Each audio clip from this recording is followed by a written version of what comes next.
नमस्कार मेरे high school के प्यारे विद्यार्थियों। आज हम लोग पुनः कक्षा 10 के इंग्लिश का कुर्ग नामक लेसन का अध्ययन करेंगे, जो कक्षा 10 का 7वां लेसन है, प्रोज का 7वां लेसन है बच्चों। उसके आज हम लोग पुनः हिंदी एक्सप्लेनेशन देखेंगे, हिंदी व्याख्या देखेंगे, सटीक हिंदी व्याख्या देखेंगे। तो विश्वास है कि आपको अच्छा लगेगा। और जितना भी मैं अपने चैनल पर अर्थात मंगलम मंत्रा चैनल पर पढ़ा रहा हूँ, कक्षा 10 की इंग्लिश हो, चाहे कन्नौ की इंग्लिश हो, कक्षा 8 की इंग्लिश हो, जो भी चल रहा है उसका आप लोग लाभ उठाएं और परीक्षा में अच्छे अंक हासिल करें ये पढ़ करके। तो आइए एक नए लेसन कुर्ग का अध्ययन करते हैं। तो कुर्ग बच्चों एक स्थान का नाम है जो कर्नाटक का एक जिला, छोटा जिला है कुर्ग। उसके बारे में आज हम लोग पढ़ेंगे बच्चों। तो कुर्ग के लेखक हैं लोकेश अब्राल। लोकेश अब्राल क्या है बच्चों? लोकेश अब्राल एक डॉक्टर हैं, एक ट्रेवलर हैं और एक सामाजिक कार्यकर्ता हैं जो भारत से बहुत प्रेम करते हैं और एक अलग अलग स्थानों के बारे में लिखना चाहते हैं।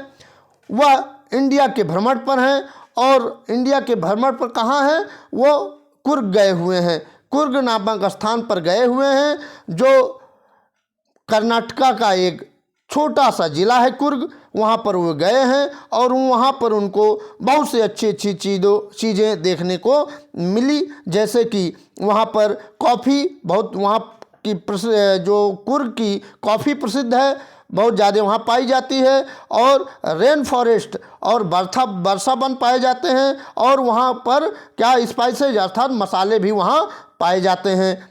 तो लेखक कहता है कि वहाँ पर हमने भारी वर्षा को होते हुए देखा और वहाँ की प्राकृतिक दृश्यों को देखा, जहाँ पर ब्रह्मगिरी की पहाड़ियाँ हैं और वह पूरा एकदम बहुत सुहावना वहाँ मौसम, जब बारिश हो जाती है तो वहाँ मौसम बहुत सुहावना हो जाता है। यह जो भौगोलिक दृष्टि से देखा जाए तो कुर्ग एक मैसूर और मंगलुरु के बीच में पड़ता है, एक छोटा सा डिस्ट्रिक्ट है कर्नाटक का। उसके बारे में लेखक बता रहा है। लेखक यह भी बता रहा है कि वहाँ पर जंगली जीव पाए जाते हैं और वहाँ पर बहादुर अर्थात लड़ाकू लोग भी पाए जाते हैं, सुंदर औरतें पाई जाती हैं, मतलब बसी हुई पाई जाती हैं, देखी जाती हैं और अच्छे अच्छे लोग पाए जाते हैं। तो इसके बारे में लेखक पूरी बात बताया है, तो वह हम लोग देखते हैं इसके हिंदी एक्सप्लेनेशन में। तो आइए बच्चों समय ना गंवाते हुए इसके हिंदी एक्सप्लेनेशन का अध्ययन करते हैं। कुर्ग के हिंदी एक्सप्लेनेशन देखते हैं बच्चों। आप लोग इसके पहले किताब निकाल लीजिए और किताब निकाल करके, चूँकि इसके कुछ वर्ड मीनिंग टफ हैं, उसको आप लोग पेंसिल से या जिससे भी आपका पेन से, पेंसिल से, जो भी आपके पास हो उससे आप लोग उस वर्ड मीनिंग को ज़रूर लिखते रहिएगा ताकि आपके माइंड में क्लिक हो जाए परीक्षा के समय। तो आइए चलते हैं इसके हिंदी टेक्स्ट का अध्ययन करते हैं। तो यहाँ हिंदी टेक्स्ट है, हिंदी अनुवाद सहित है। तो कुर्ग मैं बता ही दिया, तो यहाँ देखते हैं इसके टेक्स्ट का अध्ययन करते हैं। Coorg is a coffee country. Coorg is a coffee country famous for its rain forest and spices.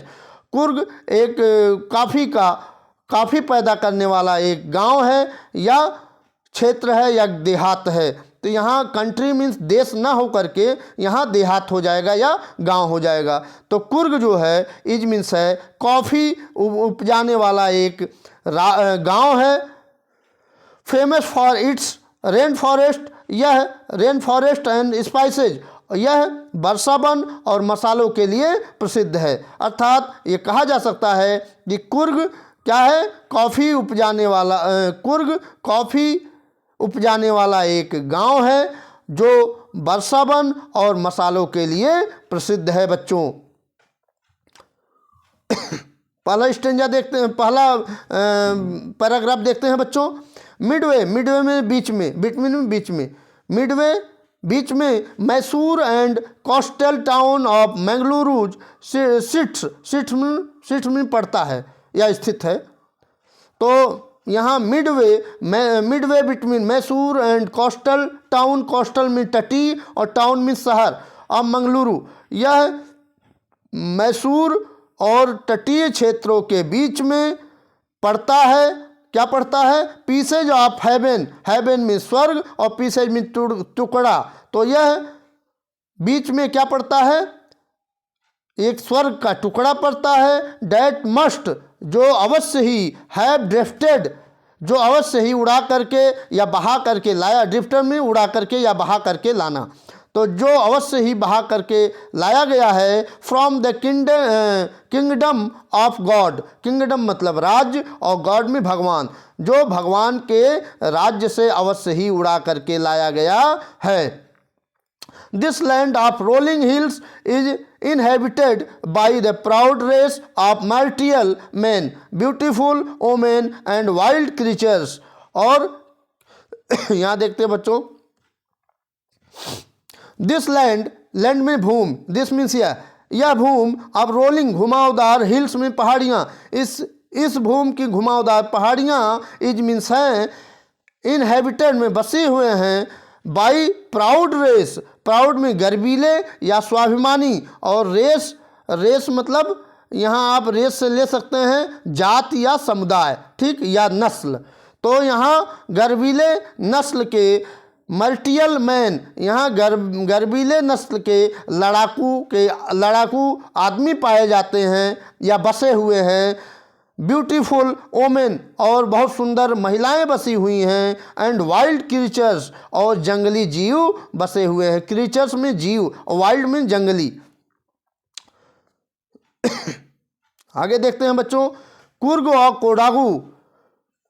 इसके इस स्टेंजा को, इस पैराग्राफ को पढ़ाने से पहले मेरा एक अनुरोध है कि आप लोग इस चैनल को जरूर सब्सक्राइब कर लीजिए बच्चों, क्योंकि आने वाले समय में जो भी परीक्षाएं आपको 10 दिन, 15 दिन, 20 दिन हैं, उसमें आपको यह चैनल बहुत मददगार होगा, क्योंकि कई चीज़ें आपको इस पर जल्द से जल्द कम समय में पढ़ाई जानी है, और वो परीक्षा की दृष्टि से बहुत ही महत्वपूर्ण है बच्चों। तो इस चैनल को सब्सक्राइब कर लीजिए और उन बच्चों तक भी शेयर करिए जिन बच्चों के पास कोई इंग्लिश पढ़ने का माध्यम नहीं है, कोई व्यवस्था नहीं है। तो आप लोग इस चैनल को अवश्य ही उनको बताइएगा और उनसे कहिएगा कि इंग्लिश पढ़ना है, हाई स्कूल का, 9th का, कक्षा 8 का, जो भी पढ़ना है, तो इस चैनल को सब्सक्राइब करके और इसके चैनल पर जो पढ़ाए जा रहे हैं उसका अध्ययन करें बच्चों। तो आइए इसके पैराग्राफ को देखते हैं। कुर्ग और कोडागू। कुर्ग और मिसिया, Kodagu the smallest district of Karnataka.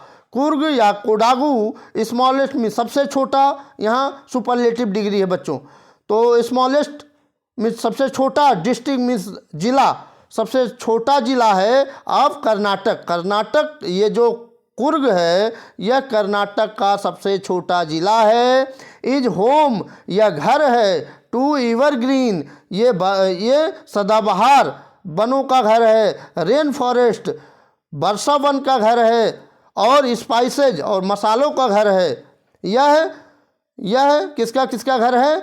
Evergreen मतलब सदाबहार वनों का घर है। रेन फॉरेस्ट वर्षा वनों का घर है। और स्पाइसेज मसालों का घर है। एंड कॉफ़ी प्लांटेशन, और कॉफ़ी के बागानों का घर है। प्लांटेशन में बागान, बागान किसे कहते हैं बच्चों? आप जानते हैं, जहाँ पर अलग कई वृक्ष पाए जाते हैं, मतलब 50-20, 100-20 वृक्ष पाए जाते हैं, उसको हम लोग प्लांटेशन बोलते हैं, बागान बोलते हैं। और तो यह यहाँ पर कॉफ़ी के प्लांटेशन है। एवरग्रीन, एवरग्रीन मतलब यहाँ सदाबहार। और रेन फॉरेस्ट वर्षावन, सदाबहार और वर्षावन कवर ढके हुए हैं। 30%, 30% क्षेत्रों को ढके हुए हैं। ऑफ दिस डिस्ट्रिक्ट, इस जिले के 30% क्षेत्रों को ढके हुए हैं। ड्यूरिंग द मानसून, मानसून के दौरान, ड्यूरिंग में दौरान, मानसून के दौरान। मानसून कब होता है सक्रिय बच्चों? उत्तर प्रदेश में मानसून कब सक्रिय होता है? ये आपका जून जुलाई में खूब सक्रिय हो जाता है और मूसलाधार बारिश होती है। वही हाल कुर्ग का है जो कर्नाटक में पड़ता है, वहाँ भी खूब मूसलाधार वर्षा होती है। तो ड्यूरिंग द मानसून, मानसून के दौरान, इट पोर्स या उड़ेल देता है, इनफ में पर्याप्त। तो क्या उड़ेल देता है बच्चों? क्या फूल उड़ेल देता है? क्या मानसून फूल उड़ेलता है?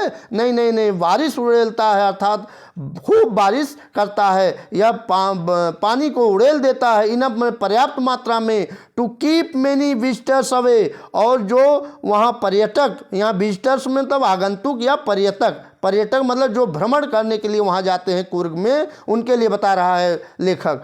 तो जब वो पानी उड़ेल देता है तो कीप में दूर रहना, कीप में रहना होता है, तो यहाँ कीप अवे में दूर रहना, क्योंकि कीप अवे वे दूर रहते हैं, मेनी विजिटर्स बहुत सारे आगंतुक या बहुत सारे पर्यटक वहाँ वर्षा के समय में कुर्ग से दूर रहते हैं। द सेशन में सत्र या ऋतु, तो द सेशन ऑफ जॉय, आनंद की ऋतु या आनंद का सत्र, कमेंसेज मतलब शुरू होता है, आनंद का समय शुरू होता है फ्रॉम सितंबर मास में शुरू होता है। आनंद की जो ऋतु होती है वहाँ पर कुर्ग में, वो बच्चों सितंबर माह से शुरू होती है। एंड कंटिन्यूअस और लगातार, टिल मार्च, टिल मतलब तक, और मार्च मतलब महीना, मार्च। तो सितंबर माह से जो मौसम आनंद, जॉय मतलब आनंद, तो आनंद की जो ऋतु शुरू होती है वह सितंबर माह से शुरू होती है, सितंबर माह से शुरू होती है और मार्च तक चलती रहती है। तीसरा पैराग्राफ देखते हैं बच्चों। द वेदर इज परफेक्ट, तब बारिश जब वहाँ हो जाती है तो वेदर मतलब मौसम, इज मीन्स है परफेक्ट, तो वहाँ मौसम कैसा हो जाता है? बहुत अच्छा हो जाता है। विथ सम शावर्स, यहाँ मिट गया है थोड़ा सा, बच्चों देख लीजिएगा। शावर्स में फुहार, तो कुछ फुहारों से मौसम क्या हो जाता है? मौसम बहुत अच्छा हो जाता है। थ्रोन में फेंकना, तो जो फेंकते हैं या उड़ेल देते हैं। इन फॉर गुड मेजर, जो गुड मीन्स अच्छी, और मेजर में मात्रा में, अच्छी मात्रा में वहाँ पर जब बारिश हो जाती है कुर्ग में, तो वहाँ का मौसम वेदर कैसा हो जाता है बच्चों? बहुत अच्छा हो जाता है, कुर्ग का मौसम बहुत अच्छा हो जाता है।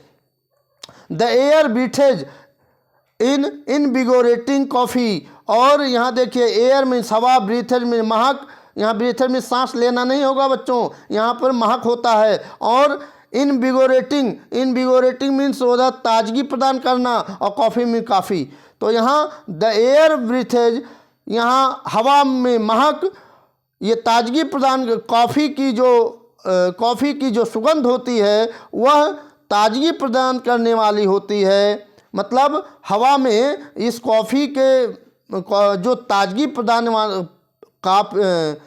प्रदान करने वाली कॉफ़ी है वह हवा में महक को छोड़ती है या खूब महकती है। कॉफ़ी स्टेट्स, यहाँ स्टेट में राज्य नहीं होगा बच्चों, यहाँ स्टेट में बागान होता है, यहाँ कॉफ़ी के बागान। एंड कॉलोनियल, और कॉलोनियल मतलब क्या होता है? उपनिवेशी। कॉफ़ी के बागान और उपनिवेशी बंगलोर में बंगले, कॉफ़ी के बागान और उपनिवेशी बंगले। स्टैंड खड़े रहते हैं, टग्ड सिकुड़े हुए, अंडर ट्री के पेड़ के नीचे। ऐसा मालूम होता है कि जो बंगले हैं सब विभिन्न प्रकार के वहाँ कुर्ग में बने बंगले हैं, वह सिकुड़े हुए खड़े रहते हैं। कैनपीज इन प्राइम कॉर्नर, जो अच्छे स्थान पर सामियाना की तरह, अर्थात जब वहाँ के जो वृक्ष होते हैं वो अपने पत्तों से छतरी नुमा ऐसा लगते हैं कि वो कैनपीज अर्थात ऊपर सामियाना ताने हुए हैं। फेर्सली में अत्यधिक इंडिपेंडेंट, स्वतंत्र, इंडिपेंडेंट मीन स्वतंत्र, अत्यधिक स्वतंत्र, पीपुल मीन लोग, ऑफ कुर्ग के अत्यधिक स्वतंत्र लोग, और पॉसिबली में संभवतः कुर्ग के अत्यधिक स्वतंत्र लोग, पॉसिबली में संभवतः, ऑफ ग्रीक मतलब यूनानी या यूनान के रहने वाले होंगे, और अरबिक डिसेंट या अरब के वंशज होंगे। डिसेंट में वंशज। एज वन स्टोरी गोज, जैसा कि एक स्टोरी में कहानी गोज में जाती है या बताई जाती है, जैसा कि एक कहानी बताई जाती है, ए पार्ट में भाग, ए पार्ट ऑफ एलेक्जेंड्राज आर्मी, एलेक्जेंड्रा की सेना की एक टुकड़ी या एक पार्ट मूव्ड जा रहा था साउथ, दक्षिण की ओर, अलोंग द कोस्ट, तटीय क्षेत्रों में एलेक्जेंडर का एक सेना का एक टुकड़ा जा रहा था या टुकड़ी जा रही थी, एंड सेटल्ड, और वह क्या हो गई वह रुक गई, सेटल में रुक जाना या स्थापित हो जाना, तो वहाँ रुक गई, हियर मीन्स यहाँ कहाँ, कुर्ग में सेटल्ड हो गई, रुक गई, व्हेन में जब, रिटर्न बिकम इम्प्रैक्टिकल, और जब वापस होना अव्यवहारिक हो गया, अर्थात उनको लगा कि हम यहाँ कुर्ग से अब वापस नहीं जा पाएंगे, तो दीज पीपुल, ये लोग, दीज मीन्स ए, पीपुल में लोग, तो ये लोग मैरिड, शादी कर लिए, एमोंगेस्ट द लोकल्स में स्थानीय लोगों के बीच में वो शादी कर लिए, एंड देयर कल्चर, और उनके जो कल्चर में संस्कृति, और जो उनकी संस्कृति इज मीन्स है अपीरियंट, मालूम पड़ती है, इन द मार्टियल ट्रेडिशंस, मार्टियल मतलब वहाँ जब वो बहादुर नस्ल के लोग जो होते थे, जो खूब लड़ाकू होते थे, तो ऐसा मालूम पड़ता था कि वो उनके वेशभूषा देख करके लड़ाकू आदमी जैसे दिखते थे।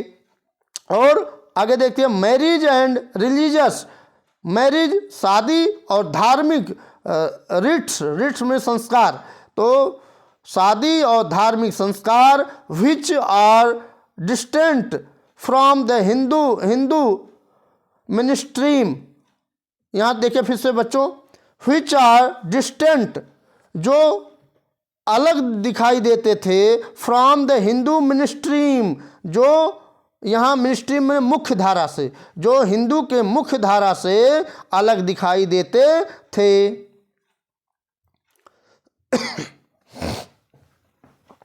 The story of Arab origin में तो उत्पत्ति, अरब मीन्स अरब, और थ्योरी मीन्स सिद्धांत, तो अरब की जो उत्पत्ति का सिद्धांत ड्रॉज बताता है या खींचा जाता है, support from the long black coat, समर्थन करते थे या बताते थे लॉन्ग ब्लैक कोट की, लॉन्ग लंबे और ब्लैक में काले कोट वाले, लंबे काले कोट वाले, विथ एन एम्ब्रॉयडर्ड मीन्स होता है कढ़ाई किए गए, जो जिसके कोट जो थे वो कढ़ाई किए गए होते थे, वेस्ट बेल्ट, और वेस्ट में कमर, वेल्ट में पेटी, और जो कमर में पेटी पहने हुए, बोर्न में पहने हुए होते थे, बाय द कोडावस के लोगों द्वारा, जिसके कोटों पर कढ़ाई किए हुए होते थे, नोन एज कुपिया, जिसको हम कुपिया के नाम से जानते हैं या कुपिया के नाम से जाने जाते हैं। इट रिजेंबल, या प्रतीत होते थे, द कुफिया वोन, की कुपिया लोग पहने हुए हैं, बाय द अरबीज, कि अरब के जो कपड़े पहने हुए हैं, एंड द कुर्ड्स, और कुर्ग या अरब के खुफिया जैसे कपड़े पहने हुए हैं। अर्थात यह कहा जा सकता है कि कोडाऊ लोगों द्वारा पहने जाने वाले कमरबंद के साथ जो कुपिया के नाम से जाना जाता है, अरबियों एवं कुर्गों द्वारा पहने जाने वाले कुपिया जैसे होते थे। तो यहाँ तक मैंने आपको अच्छी तरह से हिंदी एक्सप्लेनेशन अर्थात हिंदी व्याख्या प्रत्येक वर्ड बाय वर्ड मैंने बताया है। आपको यह वीडियो अगर अच्छा लगता है या कुर्ग नामक लेसन अगर अच्छा लगता है तो ज़रूर आप लोग इस चैनल को सब्सक्राइब करिएगा बच्चों, और अगले भाग को मैं जल्द से जल्द पढ़ा करके अपलोड करूँगा। तब तक के लिए आप लोग मुझे आज्ञा दीजिए। बहुत बहुत धन्यवाद। आपका दिन शुभ हो। बहुत बहुत धन्यवाद। और मैं एक बात कहना चाहूँगा कि आप लोग किताब को अगर किताब न खोले हों तो जैसे ही ये लेसन स्टार्ट होता है तुरंत आप लोग किताब को खोल लीजिए और जो इसके वर्ड मीनिंग है वो अच्छी तौर से, अच्छी तरह से पेंसिल से या पेन जो भी आपके पास हो उससे अच्छी तरह से लिखते जाइए। इससे आपको क्वेश्चन में भी काम करेगा और वर्ड मीनिंग भी तैयार हो जाएगा बच्चों। तो अगली वीडियो तक मैं आपसे विदा चाहूँगा, तब तक के लिए बहुत बहुत धन्यवाद। आपका दिन शुभ हो।